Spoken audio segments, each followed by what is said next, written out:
오늘 우리에게 허락하신 하나님의 말씀은 룻기 3장 1절에서 5절입니다. 룻기 3장 1절에서 5절입니다.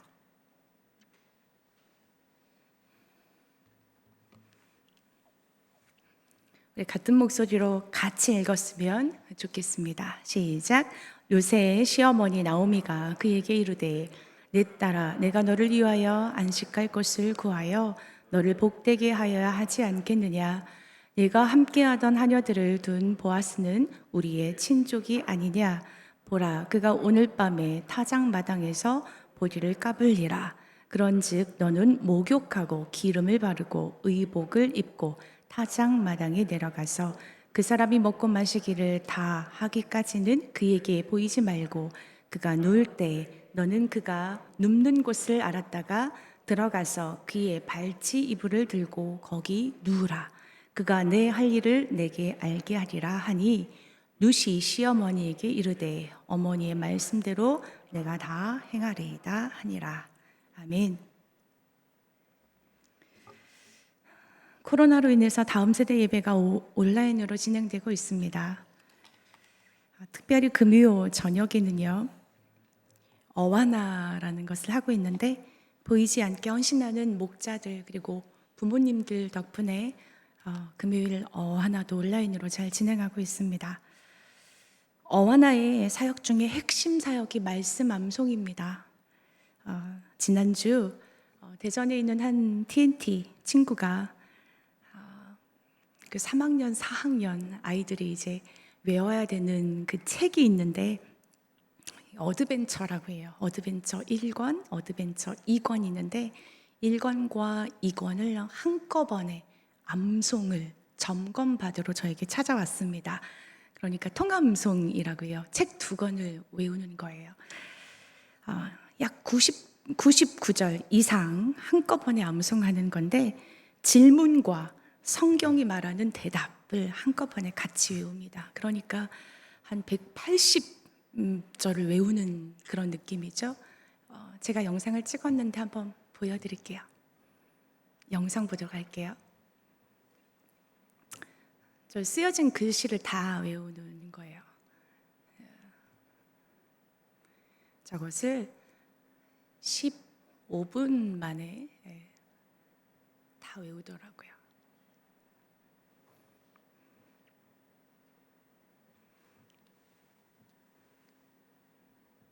네, 저 아이입니다. 네, 되었습니다. 한 글자도 틀리지 않았습니다. 성경을 줄줄줄줄줄 암송을 하더라고요. 그런데 다 암송한 후에 저에게 이런 질문을 했습니다. 목사님, 그런데요, 제가 성경은 암송하긴 하는데요, 성경이 안 믿어져요.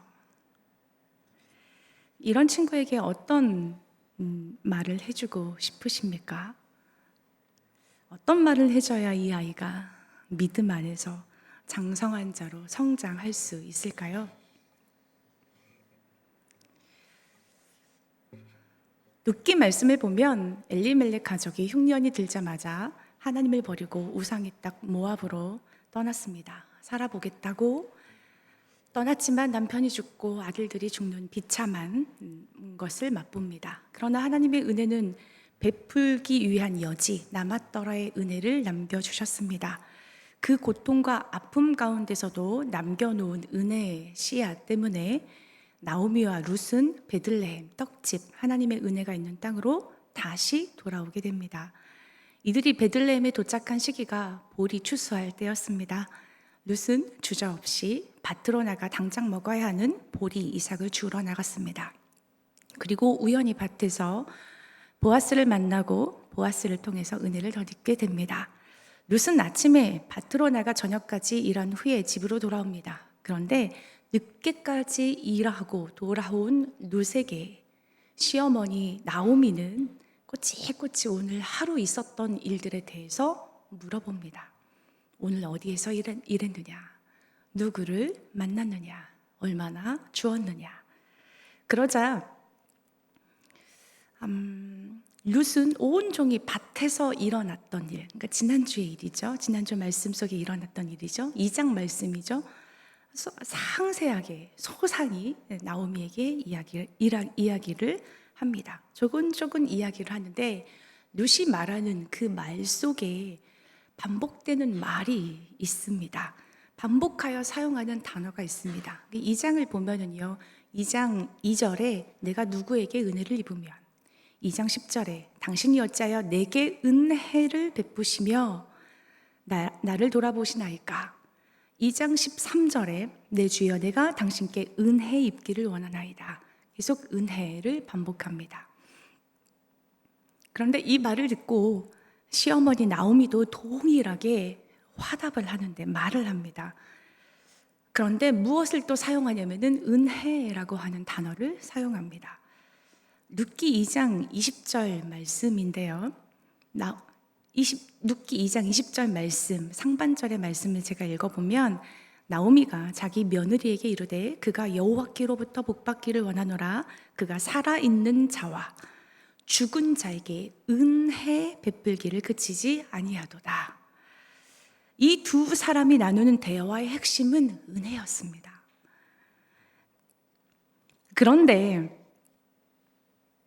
우리 한국 성경에는 이게 자세히 구분되지 않고 그냥 다 은혜라는 단어만 넣어 있는데, 사실 헬라어 원본으로 보잖아요.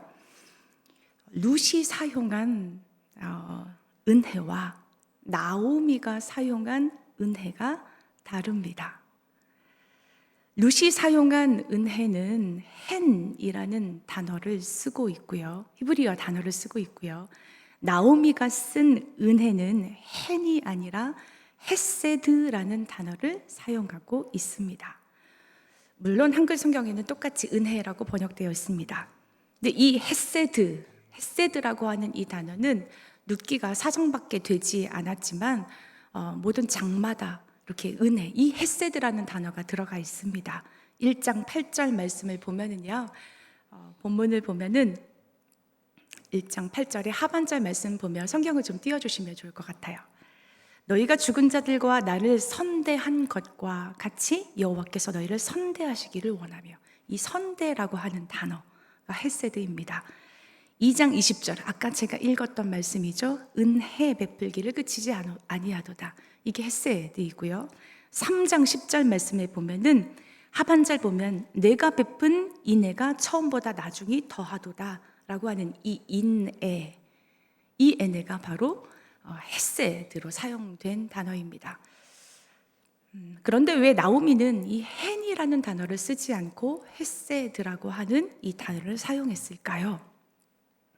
성경에서 헤세드라는 단어를 찾아보면요, 헤세드라고 하는 이 단어는 혼자 독립적으로 사용하지 않습니다. 언제나 또 다른 개념과 이렇게 밀접하게 연관지어서 이 단어를 사용하고 있습니다. 신명기 7장 9절 말씀 보면 같이 한번 읽어보고 싶은데요. 신명기 7장 9절 읽어봅시다. 시작. 그런즉 너는 알라. 오직 내 하나님 여호와는 하나님이시요 신실하신 하나님이시라. 그를 사랑하고 그의 계명을 지키는 자에게는 천대까지 그의 언약을 이행하시며 인혜를 베푸시되. 여기에서 말씀을 보여주세요. 여기서 헤세드라는 단어는 이 무엇과 연관되어서 번역되고 있냐면 언약이라는 단어와 연관되어서 사용되고 있습니다. 여기서의 헤세드는 인내입니다. 언약을 이행하시며 인애를 베푸시되. 인애, 이거는 무엇과 연관되어서 써 있냐면은 바로 언약이라는 단어와 연관되어 있습니다. 다니엘 9장 4절입니다. 다니엘 9장 4절 보면 내 하나님 여호와께 기도하여 자복하여 이르되. 말씀 좀 보여주시겠어요? 크시고 두려워할 주 하나님, 주를 사랑하고 주의 계명을 지키는 자를 위하여 언약을 지키시고 그에게 인자를 베푸시는 이요.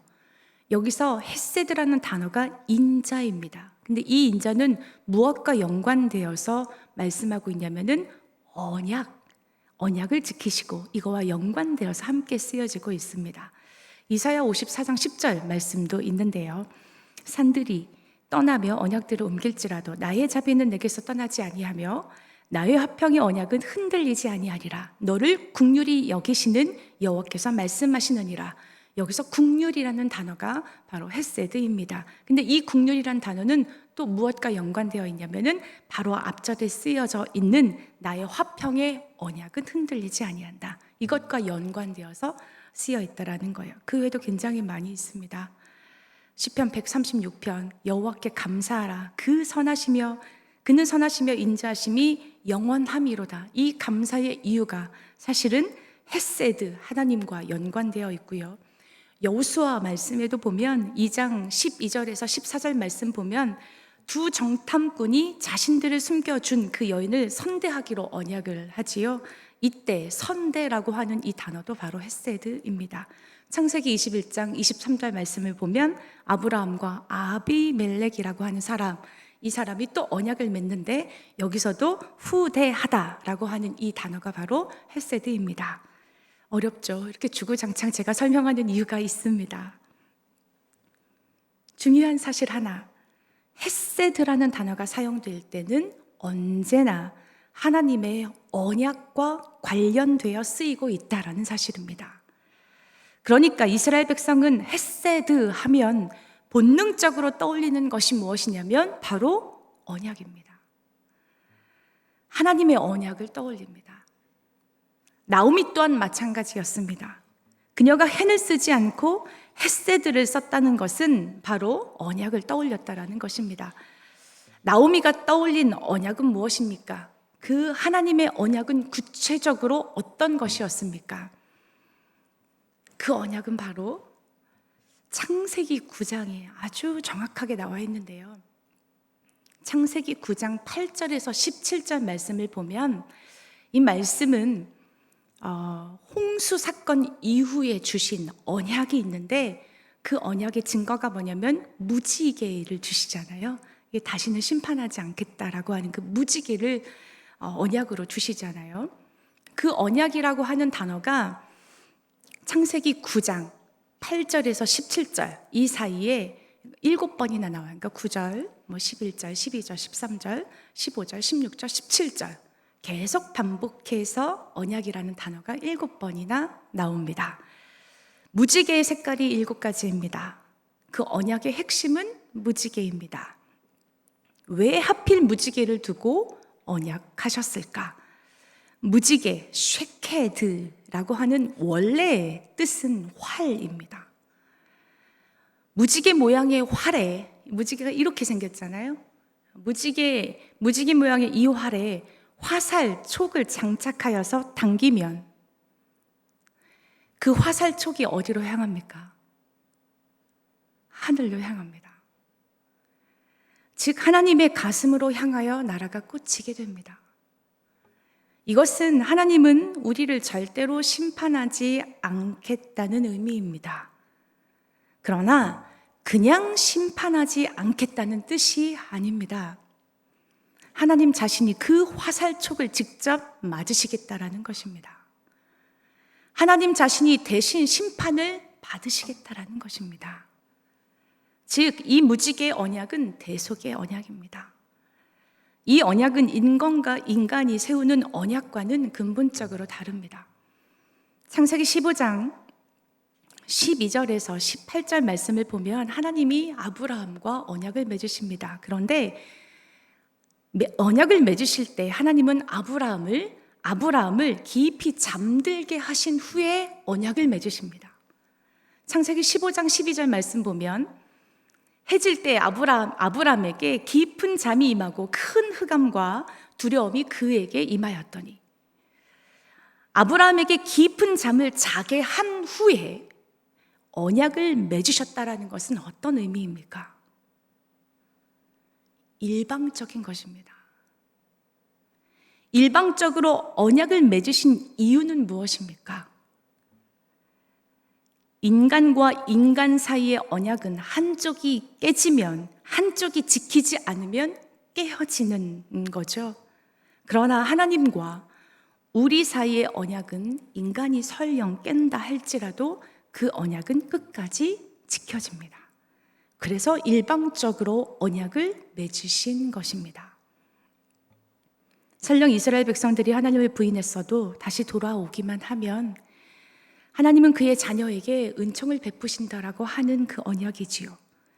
하나님의 자녀가 되기만 하면 긍휼을 베푸시겠다라고 하는 그 언약. 바로 이 언약이 하나님의 은혜, 헤세드라는 것입니다.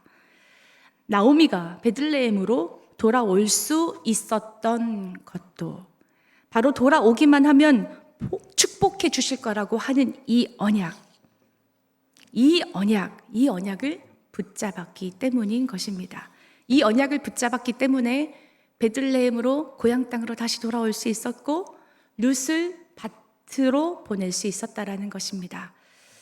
그래서 그 밭으로 들어간 룻에게 헤세드의 하나님은 도대체 어떻게 이 룻을 통해서 룻에게 은혜를 베푸실까라고 하는 그 기대가 가득 찼던 것입니다. 그래서 열심히 일하고 돌아온 룻에게 꼬치꼬치 물을 수밖에 없었어요. 궁금했었거든요.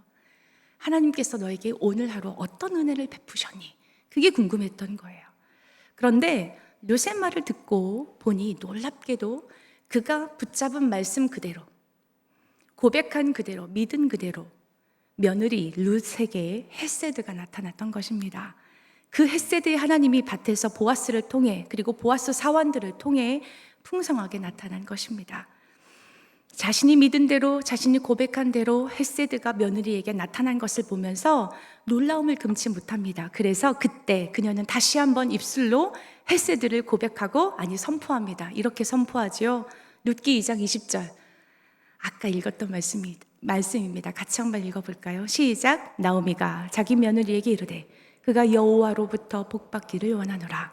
그가 살아있는 자와 죽은 자에게 은혜 베풀기를 그치지 아니하도다. 여러분은 지금 어떤 상황에 던져져 있습니까?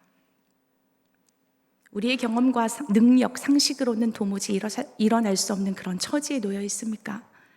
그때 우리가 붙잡아야 할 단어가 있습니다. 헤세드입니다. 은혜 베푸시는 하나님. 바로 하나님의 은혜, 약속의 그 은혜, 구속의 온 은혜, 돌아오기만 하면 자비를 베푸시는 그 은혜를 붙잡아야 합니다. 언약의 말씀 가운데 가장 중요한 약속이 무엇이냐면 그 언약의 핵심은 바로 대속의 은혜입니다. 하나님은 허물 많은 우리를 보지 않으십니다. 십자가에서 우리를 대신하여 죽으신 그 주님을 보시고 우리에게 긍휼과 자비를 베푸십니다. 그러므로 십자가를 든든히 붙잡고 나아가기만 하면, 헤세드의 언약을 믿고 선포하기만 하면 하나님은 나오미와 룻에게 베풀어 주셨던 그 은혜를 우리에게도 베풀어 주실 것입니다. 아멘. 이 장을 보면 룻과 나오미가 그 헤세드의 은혜를 누리고 있습니다.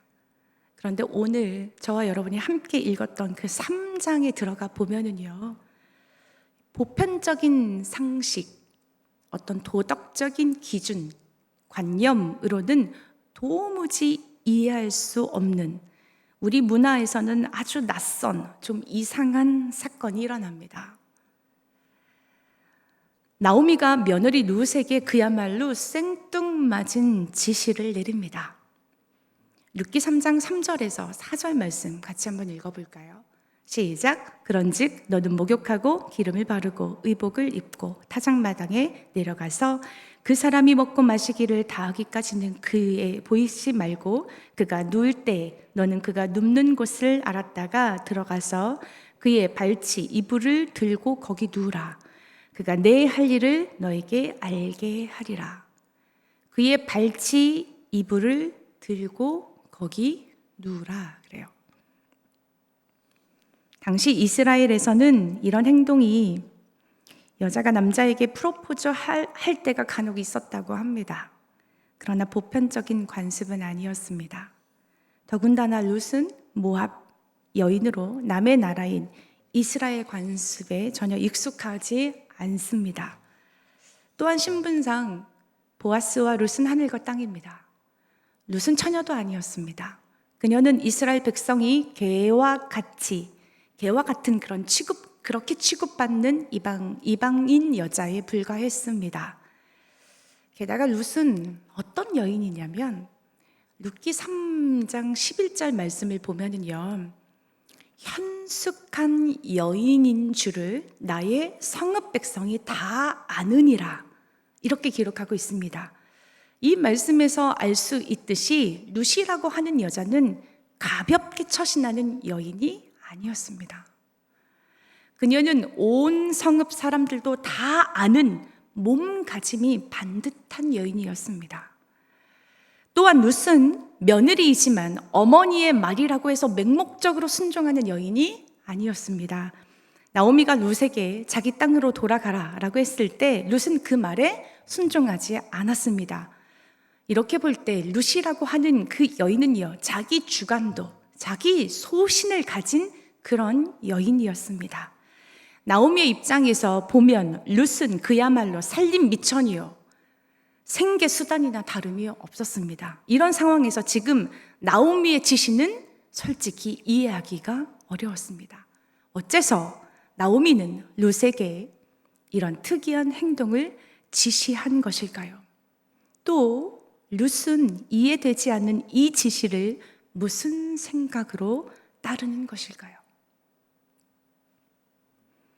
룻기 3장 5절에 어머니의 말씀대로 내가 다 행하리이다, 이렇게 기록하고 있거든요. 룻은 나오미와 함께 모압에서 베들레헴으로 왔습니다. 마침 보리 추수 시작할 무렵에 왔죠. 룻은 베들레헴 이곳에서 보아스로부터 일을 할 수 있는 밭을 제공받습니다.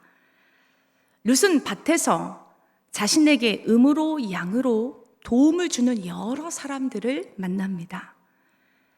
그런데 밭에서 만나는 사환들, 소년들, 그들은 누구의 소속이고 누구의 명령을 따르는 자들이냐면 바로 보아스의 소속입니다. 보아스가 이들을 통해서 룻에게 은혜를 베풀고 있습니다. 룻과 나오미는 그 현장에서 일용할 양식을 공급받습니다. 배불리 먹고 남을 만큼 공급받습니다. 누구 때문에 배불리 먹고 마실 수 있었습니까? 바로 보아스 때문입니다. 뿐만이 아니라 그 거친 현장에서 보호받았습니다. 사사시대, 성적으로 타락한 그 시대에 보아스는 사환들을 시켜서 이 여인을 절대로 건드리지 말라고 하면서 룻을 보호해 줬습니다. 이렇게 낯선 땅에서 그가 어떤 희망도 가질 수 없는 처지에 놓여 있었지만 룻은 보아스를 만난 이후에 그를 통해서 그야말로 놀라운 은혜, 값없이, 조건 없이 입고 마셨던 것입니다. 이렇게 볼 때 룻은 그 은혜에 대한 감사가 있지 않을까요? 자신을 거두는 보아스를 보며 얼마나 감사한 마음이 그 안에 있겠습니까? 그러나 그 은혜를 입었지만 그녀 자신이 가진 것은 아무것도 없었습니다. 룻이라는 그 여인이 가진 것이라고 하는 것, 가진 것이라고는요, 무엇밖에 없었냐면 몸밖에 없었어요. 그래서 자기의 몸을 기꺼이 그분께 드리기로 작정을 하고 어머니가 지시한 대로 행한 것입니다. 우리는 여기서 등장하는 보아스가 누구며 룻이 누구인지 지난주에 보았습니다. 룻은 우리 자신입니다. 우리는 룻과 같은 존재입니다. 그런 우리에게 주님은 여기까지 이르게 하셨습니다. 주변의 사람들을 통해서 은혜를 입었고 날마다 일용할 양식, 그리고 지금까지 건강하게 하셨습니다. 그분의 은혜입니다. 우리가 그분의 은혜에 보답하는 길은 딱 하나밖에 없습니다. 무엇입니까? 몸으로 그분께 감사제를 드리는 것. 요즘 우리 자녀들을 바라보며 가장 염려되는 것이 무엇입니까? 혹시나 자녀가 몸이 아프면 그게 제일 염려거리이지요. 물론 염려한다고 해결되는 것은 아니지만 가만히 있어도 자연스럽게 온갖 염려가 우리를 찾아옵니다. 공부를 안 하고 왜 이렇게 핸드폰만 바라보고 있나, 저렇게 지내도 되나 싶죠, 요즘에? 너무 늦게 자고 너무 늦게 일어나는 자녀들을 바라보면서 저것은 커서 뭐가 되려나, 혹시 이런 생각하고 계십니까? 때때로 자기 앞가름이나 할 수 있으려나, 이런 생각 혹시 드십니까? 코로나19로 인해서 환경 문제가 심각하게, 코로나19로 인해서 환경이 깨끗해졌죠. 그렇죠? 요즘에 환경 문제로 심각한 이런 상황들을 보면서 우리 자녀들이 살 시대는 어떤 시대가 열릴까, 그거에 대한 염려증도 있을 것입니다. 코로나, 이것으로 인해서 앞으로는 더 생각하지도 못했던 어마어마한 바이러스가 찾아오지 않을 거라고 하는 법은 없을 텐데, 앞으로 우리 자녀들이 살아갈 세상은 어떨까? 특별히 믿는 우리들에게는 자녀들을 향해서 걱정하는 이 부분이, 믿음을 갖는데 방해가 되는 것들이 이 세상에 너무 많잖아요. 세상에 즐거운 것들이 너무너무 많이 있다 보니까 하나님이 계셔야 하는 그 자리에 다른 것들로 채워지면 어떨까? 어쩌나 예배의 자리를 지키지 못하고 있다면 그 모습 자체가 굉장히 염려스러울 것입니다. 왜냐하면 하나님 없는 삶은 절대로 선한 것이 나올 수가 없고 세상에 맞설 힘도 없고, 믿음 없이 살아가는 사람은, 믿음 없이 살아가는 그 삶은 언제나 불안불안하기 때문에 그렇습니다. 분명한 것은 높은 파도, 우리가 겪었던 그 파도보다 앞으로 겪어올 그 파도는 더 높고 험할 것입니다. 그것을 다음 세대들이 짊어져야 할 것인데, 파도를 잘 넘으려면, 그 모든 상황들을 잘 견디며 살아갈 수 있는 힘은 사실 주님을 믿는 그 믿음에서 나오는데, 하나님을 향한 믿음이 터부시되고 쓸데없는 것으로 치부되고 있다 보니 세상의 폭우와 폭풍에 힘없이 쓰러져 가고 있는 우리 자녀들의 모습을 우리가 마주하고 있지 않습니까? 이것을 볼 때 우리는 고민합니다. 어떻게 이들을 도울 수 있을까? 엄청난 삶의 무게를 잘 견디고 있는 것, 견딜 수 있는 힘이 바로 믿음인데, 어떻게 해야 우리 자녀들이 믿음의 세대가 될 수 있을까? 딱 하나밖에 없는 것 같습니다. 여기 앉아있는 우리가 예수 그리스도의 십자가의 은혜를 제대로 알아서 몸으로 하나님께 영광 돌리며 살아가는 모습을 보여주는 것. 로마서 12장 1절 말씀에, 그러므로 형제들아 내가 하나님의 모든 자비하심으로 너희를 권하노니 너희 몸으로 하나님이 기뻐하시는 거룩한 산 제물로 드리라. 이는 너희가 드릴 영적 예배니라. 하나님이 기뻐하시는 거룩한 산 제물로 드리는 삶을 살아내는 것. 아이의 질문으로 다시 돌아가 보겠습니다. 목사님, 그런데요, 말씀을 낭송하기는 하는데 말씀이 잘 안 믿어져요. 왜 안 믿어져? 그냥 믿으면 되지. 제가 이렇게 부담졌을까요? 아닙니다. 굉장히 칭찬을 많이 해줬습니다. 어려서부터 말씀을 낭송하고 있는 이 친구는요, 실로 우리가 생각하지 못할 만큼 엄청난 믿음의 사람, 믿음의 흔적을 남길 친구입니다. 특별히 그 아이의 모습을 보고도 제가 확신했지만, 그보다 제가 더 이 아이는 이럴 거야 라고 하는 그 믿음이 들어오는 데는 다른 데에 있습니다. 누구를 보고 이 믿음이 있느냐? 그 아이의 엄마를 보고 확신했습니다. 그 엄마는 하나님이 기뻐하시는 거룩한 산 제물로 드리는 삶을 몸소 살아내고 있는 분이시기 때문에 그렇습니다. 믿음은 말이 아니라 믿음은 삶이고 실제 아는 삶입니다. 믿음을 몸으로 살아낼 때 우리의 자녀들이 그것을 보고 험난한 세상을 이길 수 있는 그 믿음, 그 힘이 생기는 것입니다. 우리 자녀들이 가끔 여러분들에게 어떻게 살아야 하나요? 라고 물어올 때 쓸데없이 질문하지 말고 공부나 해, 이렇게 말씀하시면 안 됩니다. 나처럼은 살지 말아라, 네 아빠처럼, 네 엄마처럼 살지 말아라, 이렇게 말씀하시면 게임 끝이죠. 자녀들에게 자신 있게 나처럼 살아라.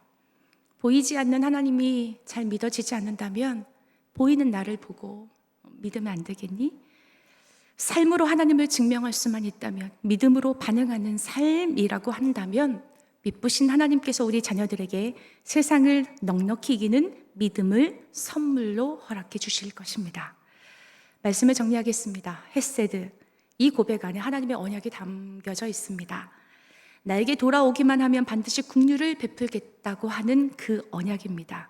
이 언약은 일방적입니다. 그렇기에 우리가 이 약속을 깬다 해도 하나님은 그 약속을 신실하게 이루시는 분이십니다. 언약의 핵심은 대속입니다. 이 약속, 헤세드를 붙잡고 주께 나아오는 자는 하나님이 베풀어 주신 은혜의 잔에 참여하게 될 것입니다. 이렇게 그분의 은혜를 경험한 자는 가만히 앉아 있을 수가 없습니다. 룻이 보아스의 발치 이불을 들고 거기 누웠듯이 몸으로 산 제사를 드릴 것입니다. 몸으로 감사의 제사를 드릴 것입니다. 이렇게 몸으로 하나님께 영광 돌릴 때 우리의 자녀들은 그것을 보고 이 세대를 믿음으로 넉넉히 이길 수 있는 그런 믿음의 사람으로 성장하게 될 것입니다. 이 시간 말씀을 생각하면서 함께 기도하였으면 좋겠습니다. 우리가 기도할 것은 사랑하는 주님, 믿음은 말이 아니라 삶으로, 헌신으로, 몸으로 살아내는 것이라 말씀하셨는데, 은총을 입은 자로서 몸으로 하나님께 영광 올려드리는 삶을 살아낼 수 있도록 도와달라고 기도하였으면 좋겠고요. 더불어 우리 다음 세대들을 위해서 이들이 믿음의 세대가 될 수 있도록 저들에게 믿음을 더하여 달라고, 무엇보다도 하나님을 경외하는 자로, 하나님을 예배하는 자로, 하나님을 믿는 자로, 하나님을 사랑하는 자로 이들을 성장시켜 달라고 우리 자녀들을 향한 그 축복의 기도도 있었으면 좋겠습니다. 우리 함께 기도할까요? 사랑하는 주님, 그렇습니다. 헤세드의 은혜를 우리 가운데 허락해 주시니 감사합니다. 그 헤세드의 은혜가 무엇인지 시간 우리가 들었습니다. 주님, 그 대속의 은혜, 대속의 그 약속, 주의 그 일방적인 그 사랑, 그 십자가의 사랑을 우리가 붙잡습니다. 폭풍우가 몰아올지라도 상황과 상관없이 그 은혜를 붙잡고 믿음으로 반응하는 자가 될 수 있도록 도와주옵소서. 단지 머리로 아는, 단지 귀로만 듣는 그런 말씀이 아니라 내 삶으로 당신의 은혜, 그 은혜를 몸소 살아내는 자가 될 수 있도록 도와주시고, 몸으로 헌신하며 하나님께 우리의 삶을 올려드리는, 몸으로 영광 올려드리는 자가 될 수 있도록 저희들의 삶을 축복하여 주시옵소서.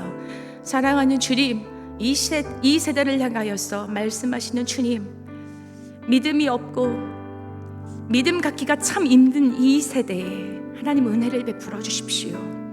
아버지, 그것을 간구하며 이 시간 기도합니다. 자녀들에게 은혜를 베풀어 주셔서 자녀들이 하나님을 온전하게 섬길 수 있도록, 하나님을 알 수 있도록, 구원자 하나님을 알 수 있도록, 창조자 하나님을 그들이 경험할 수 있도록 주여 도와주시옵소서. 다음 세대 위에 은혜의 은혜를 베풀어 주시어서 믿음의 믿음을 더하여 주시옵고, 삶의 자리가 거룩하고 아름다울 수 있도록 축복하여 주시오며, 이 세상 폭풍과 물어올지라도 주님 그 믿음으로 이겨낼 수 있는 하나님의 사람으로 저들을 장성한 자로, 그리스도의 그 장성한 분량까지 자라나는 자로 세워 주시어서 여호와 하나님의 뜻이 저들을 통하여서 온전하게 흘러갈 수 있도록 축복하여 주시옵고, 이 땅 가운데 당신의 그 선한 능력을 행할 수 있는 사람으로 세워 주사 저들을 통하여서 온갖 선한 일들이 드러날 수 있도록 주님 축복하여 주시옵소서. 하나님 간구합니다. 주님 간구합니다. 그렇게 되는 데 있어서 아버지, 저들이 보아야 될 모델들이 필요합니다. 주님, 교회 가운데 어른들을 세워주셨사오니 주의 엄마 된 이들, 아빠 된 이들을 주여 축복하여 주셔서 삶의 자리, 그 삶의 자리가 은혜의 자리로 주께서 인도하여 주셔서 아버지, 저들이 어디로 가야 할지, 어떻게 살아야 할지, 그리고 하나님 보이지 않는 그 하나님을 향해서 의문을 가지고 나갈 때 따라오렴, 나만 보고 따라오렴 하고 하는 그 믿음의 사람, 그 믿음의 유산들이 잘 남겨질 수 있도록, 그 믿음의 모델들이 교회 가운데, 저들의 삶 가운데 가득할 수 있도록 여호와여 축복하여 주시옵소서. 하나님, 그렇습니다. 우리가 이 땅을 살아가는 동안 우리가 주님만을 의지하며 주님이 원하시는 그런 삶으로 매 순간 한 걸음 한 걸음 나아가기를 원하오니 저희들의 삶을 축복하여 주셔서 주께서 걸어가셨던 그 길을, 그 십자가의 그 길을 우리 또한 잘 걸어갈 수 있도록 은혜를 베풀어 주옵소서.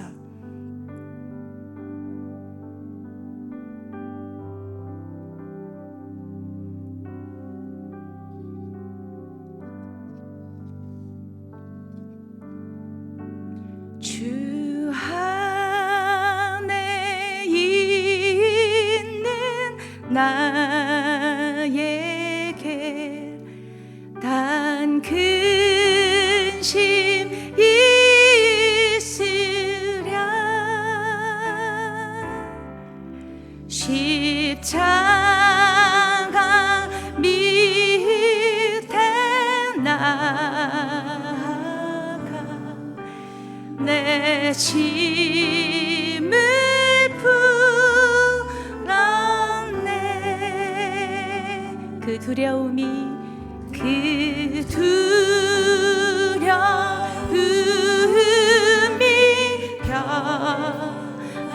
펴하여 내 기도 되었고,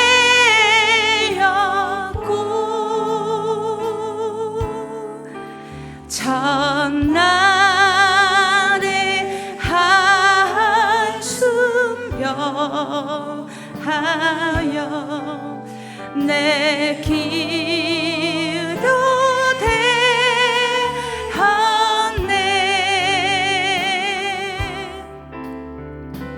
주님을 찬송하면서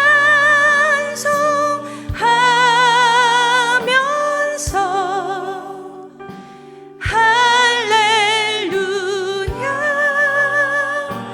할렐루야. 내 앞길 멀고 험해도 나 주님만 따라가리.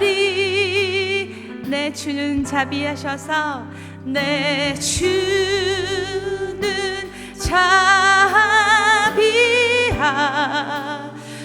자비하셔서 영감께 계시고 내 궁핍함을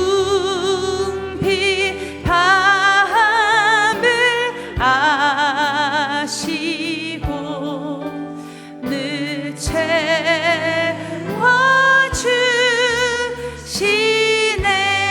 우리 일어나서 찬양합시다. 내 주와 맺은 언약은, 내 주와 맺은 언약, 영불변하시니 불변하시니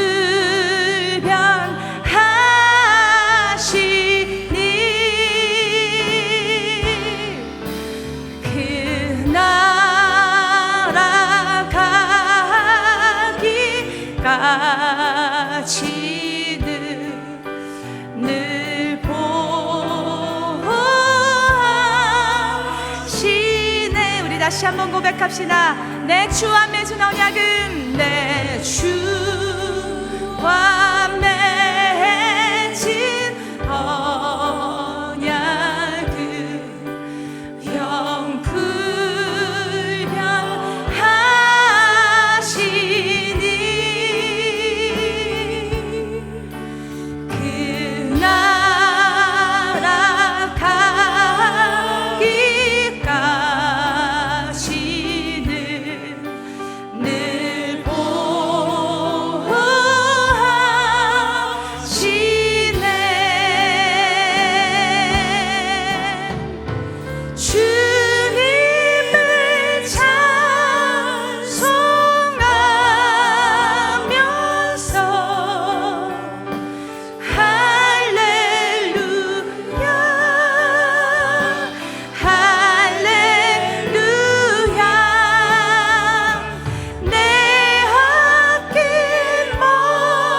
주님,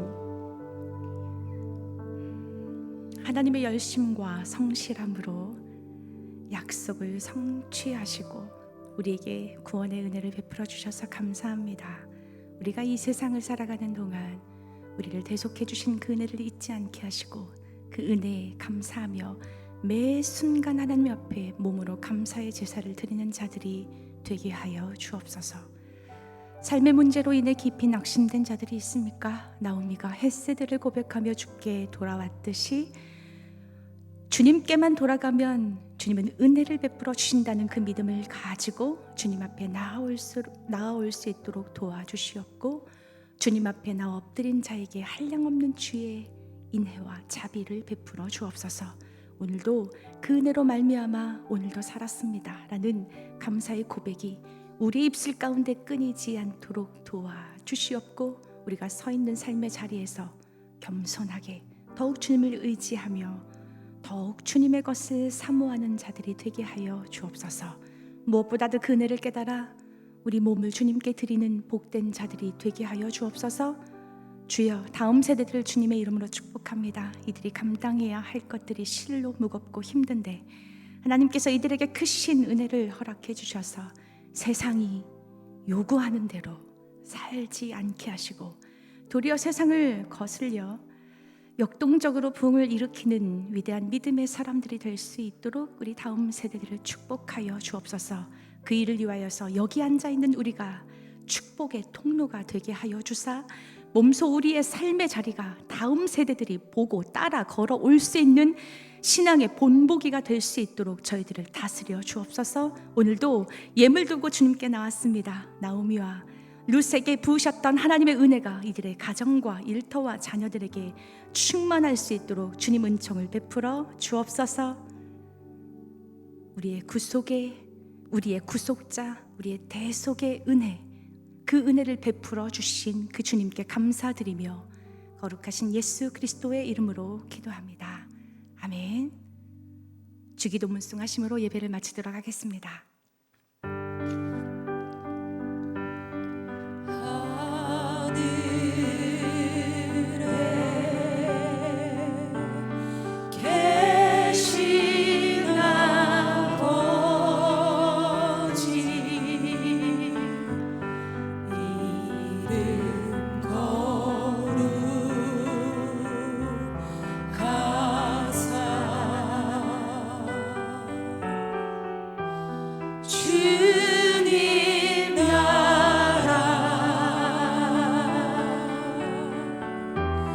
이